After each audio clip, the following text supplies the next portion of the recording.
What happens when one of the most controversial royals in the world walks into the lion's den of daytime television? It took just 37 seconds for Prince Harry to completely lose his composure on live TV, creating one of the most shocking moments in talk show history. The studio lights were blazing hot that Tuesday morning as The View's iconic theme music faded out. Whoopi Goldberg sat at the head of the curved desk, her expression serious, as she prepared to introduce their most anticipated guest of the season. Joy Behar shuffled her notes nervously while Sunny Hostin adjusted her glasses with a slight frown. Sarah Haynes smiled warmly, always the peacemaker of the group. Alyssa Farah Griffin maintained her composed political pundit demeanor, her eyes scanning the room with practiced precision. But it was Howard Stern, the radio legend making a rare guest hosting appearance, who commanded the most attention. His wild hair perfectly styled, his piercing eyes scanning the studio with the confidence of someone who had interviewed thousands of celebrities over the decades. He knew exactly what buttons to push. And today, he was ready to push them all. Ladies and gentlemen, Whoopi announced with her trademark authority, "Please welcome Prince Harry, Duke of Sussex." The audience erupted in polite applause as Harry emerged from backstage.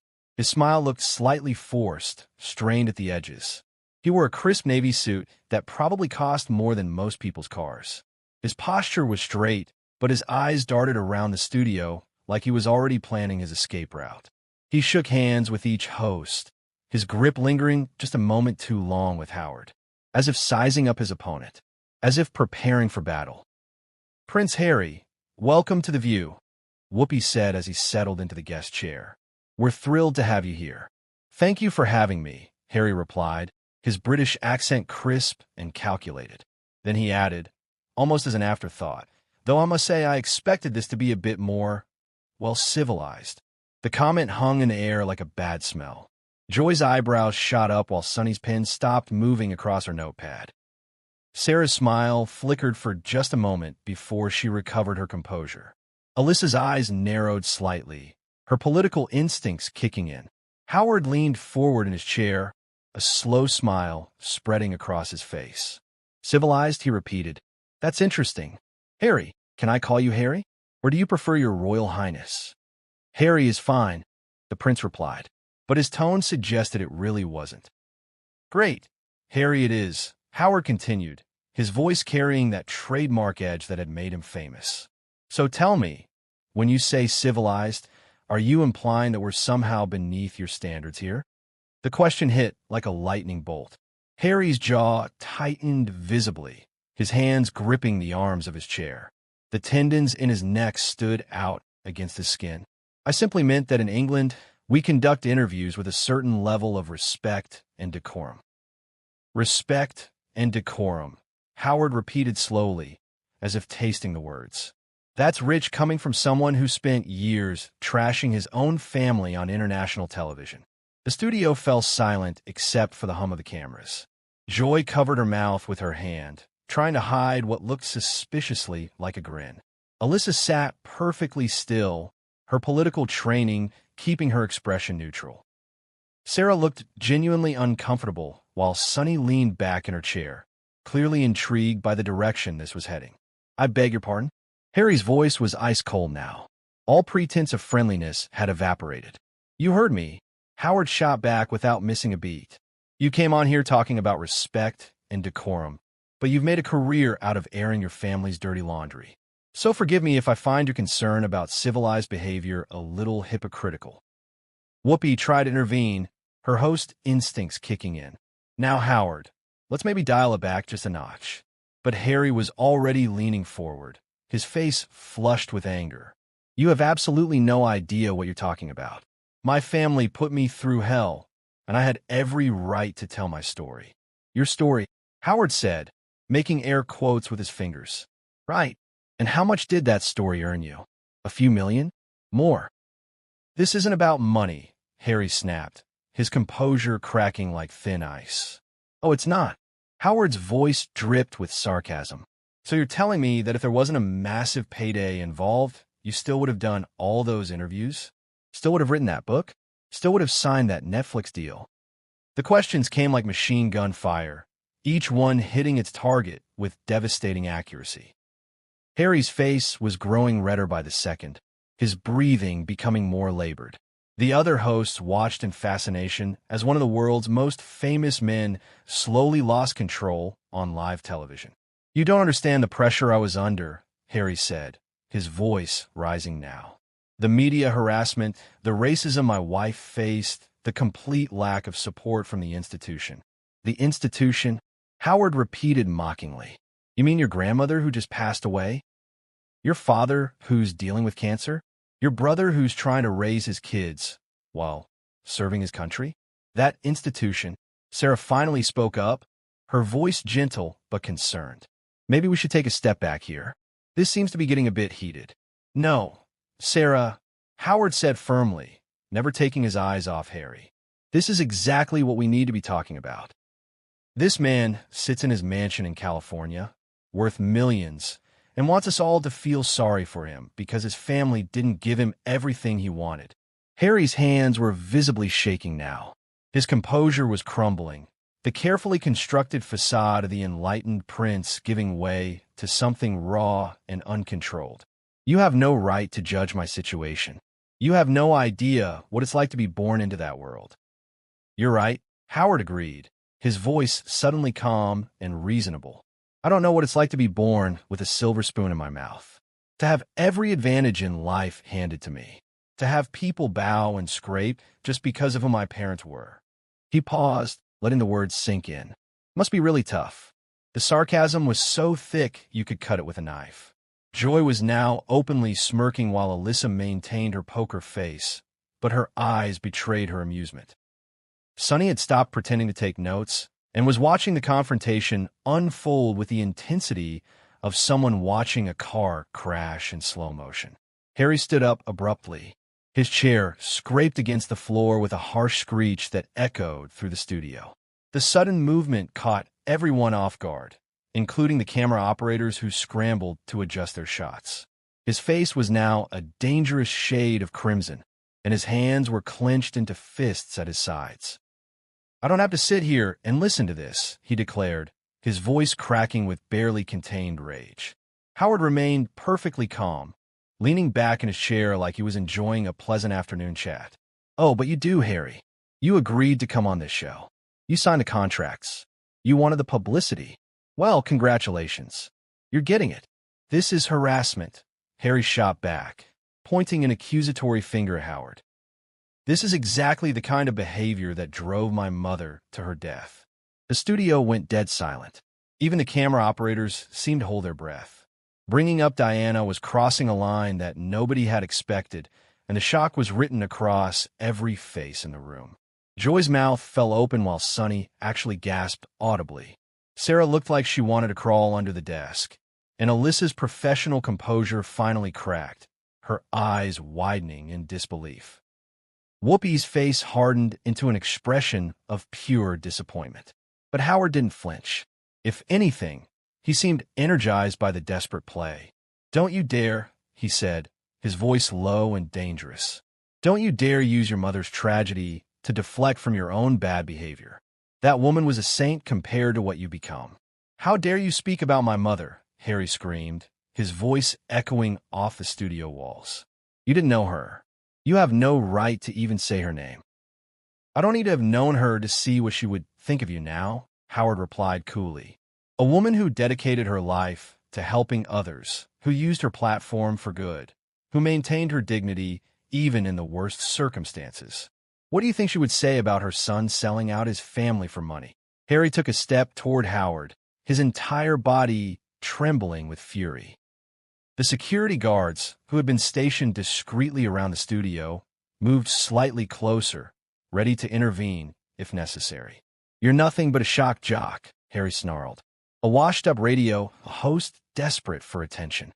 Howard laughed, actually laughed, which seemed to infuriate Harry even more. "Washed up, Harry? I've been in this business longer than you've been alive. I've interviewed presidents, movie stars, musicians, and yes, even royalty. And you know what I've learned? The truly great ones, the ones worth respecting, they don't need to demand it. They earn it. I've earned more respect than you ever will, Harry shot back, his voice shrill now. Have you, though? Howard asked, tilting his head thoughtfully. Let's see. You served in the military. I'll give you that. That was admirable. But since then, you've done nothing but complain, blame, and cash checks. Where are the charities you've built?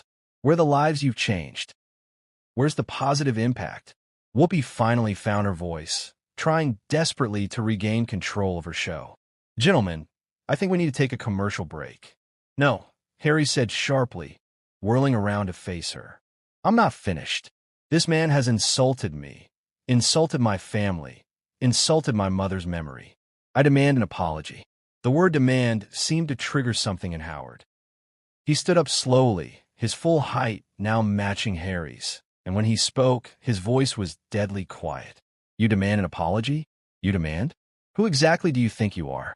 This isn't your little royal bubble where people have to do what you say because of who your daddy is. This is America, Harry, land of the free, home of the brave. We don't bow to entitled princes here. I'm a member of the British royal family, Harry declared, as if that settled everything. No, Joy interjected suddenly, her voice cutting through the tension like a knife. You were a member of the royal family. You walked away, remember? You can't have it both ways, Harry. You can't quit the job and keep the benefits. Harry spun toward Joy, his eyes blazing. You have no idea what you're talking about. Actually, I do, Joy continued, warming to her theme. I've been watching this whole saga play out. And you know what? I see a grown man throwing a tantrum because he didn't get his way. Your grandmother dedicated 70 years of her life to service. Your father has spent decades working for charity. Your brother is raising the next generation of royals. And what are you doing? Complaining on TV. Sarah tried one more time to be the peacemaker. Maybe we're all getting a little too heated here. Harry, why don't you tell us about some of the positive work you're doing now? But Harry was beyond reason now. Positive work? I'm trying to protect my family from the same machine that destroyed my mother. I'm trying to build a better life for my children. But apparently, that makes me the villain. No, Harry, Sonny spoke up, her lawyer instincts kicking in. What makes you the villain is sitting in your mansion complaining about how hard your privileged life is while people are struggling to pay their bills. What makes you the villain is profiting off family drama while claiming you want privacy. I never asked for privacy, Harry snapped. Really? Howard jumped back in, sensing blood in the water. Because I seem to remember a lot of talk about wanting a quiet life, wanting to protect your family from the spotlight. Funny how that quiet life includes Netflix specials and tell-all interviews. Harry's composure was completely gone now. Sweat beaded on his forehead despite the studio's air conditioning, and his voice cracked with every word. You people are impossible. You twist everything I say. We don't need to twist anything, Alyssa finally spoke, her political background evident in her measured tone. Your own words condemn you. You've spent years talking about wanting out of the royal life, but you keep using your titles, keep trading on your royal connections, keep bringing up your royal grievances. You can't escape the institution and profit from it at the same time. The cameras captured every moment of Harry's breakdown, every tremor in his voice, every desperate gesture. The man who had walked onto the stage with such confidence was now completely unraveled, exposed as exactly what Howard had accused him of being, an entitled, hypocritical, desperately attention-seeking former royal who couldn't handle being challenged. Harry's breathing was now rapid and shallow, like a cornered animal looking for an escape route. His perfectly styled hair was disheveled from running his hands through it in frustration, and his expensive suit was wrinkled from his aggressive posturing. The transformation from composed prince to unhinged guest was complete. Everyone in the studio could feel the electricity of a man on the absolute edge. You know what? Harry said, his voice now taking on a dangerous edge. I don't need this. I don't need any of you. I have more money than all of you combined. More influence, more power. I could buy this entire network. The threat hung in the air like poison gas. Howard's eyebrows shot up, not in fear, but in genuine amusement. Did he just threaten to buy the network? He asked the other hosts, as if Harry wasn't standing right there. I think he did, Whoopi replied dryly, her decades of experience in entertainment clearly showing her disgust at the display. Interesting approach, Joy added with a smirk. When you can't win an argument, just threaten to buy your opponents. Very mature, very royal. Harry whirled around to face Joy, jabbing his finger in her direction. Don't you mock me. I've sacrificed more than you could ever imagine. Sacrificed. Howard stood up again, his voice rising for the first time. You sacrificed what exactly? Your free palace? Your free security? Your free everything? Let me tell you what sacrifice looks like, Harry. Sacrifice is the single mother working 3 jobs to feed her kids. Sacrifice is the soldier who comes home missing limbs. Sacrifice is not giving up your allowance to go live in a mansion.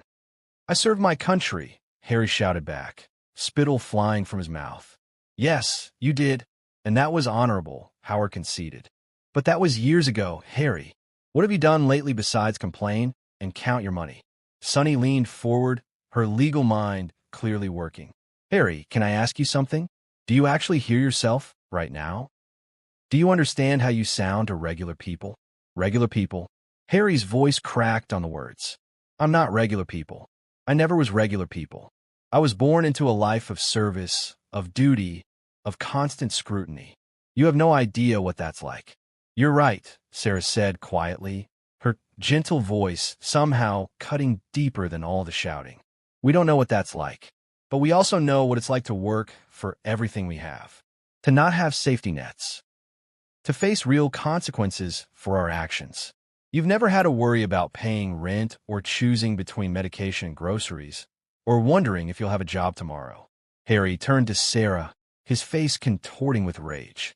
Don't you dare lecture me about hardship. My mother died because of the press. I've lived with that trauma my entire life. And I'm sorry for that loss, Sarah continued, her voice still calm. Truly I am. But you don't get to use that tragedy as a shield forever. At some point, you have to take responsibility for your own choices. My choices? Harry was screaming now, his voice echoing off the studio walls. My choices were stolen from me the day I was born. Everything I've ever done has been scrutinized, criticized, torn apart by people like you. Howard stepped closer, his presence commanding despite Harry's royal tantrum. People like us? You mean people who work for a living? People who earn their positions instead of inheriting them? People who face criticism and don't run away crying to California. I didn't run away, Harry protested, but his voice lacked conviction. Really? Alyssa jumped in, her political instincts sharp as ever. Because from where I sit, it looks like you took your ball and went home the minute things got tough. And now you're mad because the game continued without you. The observation hit Harry like a physical blow. His face went white, then red, then white again. His hands were shaking so badly he had to grip the back of his chair for support. You're all against me, he whispered, then louder. You're all against me. This was a setup. This was always a setup. Nobody set you up, Harry, Whoopi said firmly. You set yourself up. You came on this show expecting us to treat you like the victim you've convinced yourself you are. But we see right through it. The only victim here, Joy added, is the British taxpayer who funded your lifestyle for 30-plus years and got nothing but complaints in return. Harry's face went through a series of expressions: rage, confusion, desperation, and finally pure defeat. But instead of graciously accepting that he'd been outmatched, he chose to double down on his entitled behavior. This interview is over, he declared, as if he had the authority to make that decision. I'm leaving. Actually, Howard said with a smile that could have powered a small city. The interview isn't over until we say it's over. You signed a contract, remember? You wanted this platform, this audience, this attention. Well, congratulations. You've got it. Harry looked around the studio desperately, like a trapped animal. The audience was silent, hanging on every word. The cameras were still rolling, capturing every moment of his complete meltdown. The other hosts were staring at him with a mixture of disgust and fascination. Security, Harry called out weakly. I want security. Security works for the network, not for you, Sunny pointed out matter-of-factly. They're here to protect us from unhinged guests, not to help entitled princes make dramatic exits. The comment was the final straw. Harry let out a sound that was half scream, half sob, and stormed toward the stage exit. But Howard wasn't done with him yet. "Hey, Harry," he called out, his voice carrying across the studio. "One last question. When you go home tonight to your mansion in Montecito, when you count your millions of dollars, when you plan your next publicity stunt, just remember this moment. Remember the moment when America saw exactly who you really are." Harry stopped at the edge of the stage, his back to the host, his shoulders heaving. For a moment, it looked like he might turn around and say something, maybe even apologize. Instead, he raised his hand in what could generously be called a gesture, though not a polite one, and disappeared into the backstage area. The studio erupted in chaos as soon as he was gone. The audience, which had been silent throughout the confrontation, burst into applause and cheers. The hosts looked at each other in amazement, hardly believing what they'd just witnessed. "Well," Whoopi said finally, adjusting her glasses and looking directly into the camera. "That just happened, ladies and gentlemen. Prince Harry, everyone." Howard was still standing, still grinning, still looking like a man who just won the lottery. "You know what, folks? Sometimes the truth hurts, and sometimes entitled people can't handle the truth." As the show cut to commercial break, the cameras captured one final image. An empty guest chair, still warm from its occupant, and 5 hosts who had just delivered the most brutal takedown in daytime television history. Backstage, Harry was pacing frantically, his publicist trying to calm him down. His face was still red, his breathing still rapid. He was muttering under his breath about how the hosts had ambushed him, how Howard had been disrespectful, how none of them understood what he'd been through. But out in the studio, the hosts were already moving on. They were laughing, debriefing, processing what had just happened. For them, it was just another day. Another guest who couldn't handle the heat. Another person who thought they were special enough to break the rules. Howard was still grinning, still buzzing with the energy of the confrontation. He'd done what he set out to do.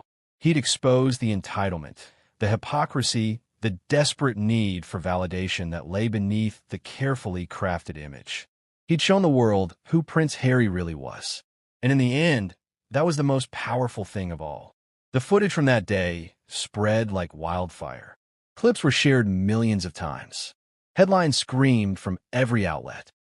Social media exploded with reactions, both supportive and critical. Some said Howard had been too harsh, that he'd gone too far. Some said Harry had been unfairly targeted, that he deserved more compassion given his history and trauma. But most people saw the truth. They saw a man who had been given every advantage in life, who had walked away from privilege only to discover that the world didn't owe him anything. They saw a man who had profited from his family's pain while claiming to want privacy. They saw a man who demanded respect while offering none. They saw exactly what Howard had shown them, and they couldn't look away. In the weeks that followed, Harry tried to spin the narrative. He did more interviews, more podcasts, more carefully curated appearances designed to rehabilitate his image. But the damage was done. The memory of his meltdown on The View lingered, a permanent stain on his carefully constructed persona. The hosts never apologized. They had nothing to apologize for. They'd asked tough questions, pushed back on entitlement, and refused to be intimidated by a title. They'd done their job, and in doing so, they'd exposed a truth that Harry had spent years trying to hide. That beneath all the talk of healing and trauma and breaking cycles, there was still a privileged man who couldn't handle being challenged. A man who expected the world to bow to him, even after he'd walked away from the throne. A man who had learned nothing from his mother's legacy. The studio lights had dimmed. The audience had filed out. The cameras had been turned off. But the memory of that morning would linger for years. A reminder that fame and title and privilege mean nothing when you're sitting across from someone who refuses to be intimidated. A reminder that respect, real respect, cannot be demanded. It must be earned. And a reminder that sometimes the most powerful thing you can do is simply stand up, look someone in the eye, and tell them exactly what you think of their entitled behavior. Because sometimes that's the only way to make someone understand. Sometimes, that's the only way to make someone listen. Sometimes, that's the only way to teach a lesson that should have been learned long ago. Howard Stern walked off the stage that day with a smile on his face. He'd done what he set out to do. He'd exposed the truth. He'd held a mirror up to privilege and entitlement, and the reflection wasn't pretty. Prince Harry walked off the stage with his reputation in tatters. He'd come looking for validation and left with humiliation. He demanded respect and received nothing but truth. And the world watched. The world judged. The world decided. In the court of public opinion, there was a clear winner and an even clearer loser. The prince who couldn't take the heat had finally met his match. And he'd lost.